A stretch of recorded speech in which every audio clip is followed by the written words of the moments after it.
Anjantsika hatrany amin'iny fa no Famaranana ny zoma lasa teo kosa ny faha-20 taonan'ny sekoly Rasalama etsy Andravoahangy. Nisy ny fanompoam-pivavahana izay niraisan'ny rehetra teo ihany koa ireo vahiny manan-kaja maro izay nasaina natrika ny fotoana taorinan'izay dia notokanana ny tsangam-batony izay tao mankalazana izay. Raha natomboka ny 12 Martsa 2024 ny fankalazana ny faha-20 taonan'ny sekoly FJKM Rasalama Andravoahangy dia nofaranana ny 5 Desambra lasa teo izany. Nisy ny fotoam-pivavahana lehibe izay natrehan'ny filohan'ny sinodam-paritany arivo avaradrano sy ireo talay rehetra eo anivon'ny sekoly FJKM ary ireo vahiny nasainy. Taorin'izay dia niroso tamin'ny fitokanana ny tsangam-bato ny faha-20 taona ny rehetra ka ny fanatsarana ny sekoly izay nitety-bidy 2 hety sy 3 tapitrisa ariary no nisongadina indrindra tamin'izany.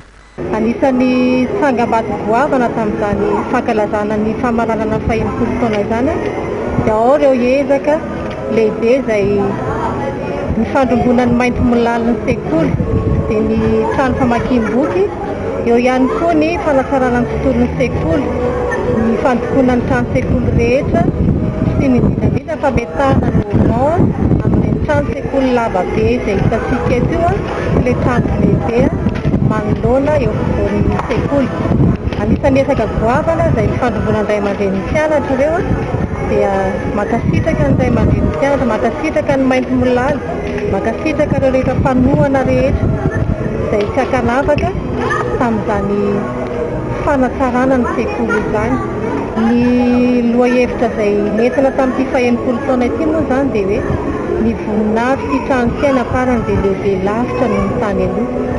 Dia mitanteran'Andriamanitra tokoa anie izany tenin'Andriamanitra izany fa tsy tsaha mitombo ny fanasoavana izay ataony amin'izao sekoly izao amin'ny taona manaraka. Tsy nikely soroka ireo ray aman-dren'ny mpianatra nanangona ny vola nentina nanaovana ny foto-drafitr'asa ary tetsy ankilany dia tsy nanadino ny sekoly niaveny ihany koa ireo maître milalika nanao ezaka fananganana tranom-boky mba ampitomboana ny fahalalàn'ireo ankizy anjatony maro izay manovo fahalalàna ao amin'ity sekoly ity. Nofaranana tamin'ny fiaramikorana sy ny fanapahana mofomamy ny lanonam-pianakaviana nandritra ity fankalazana ity.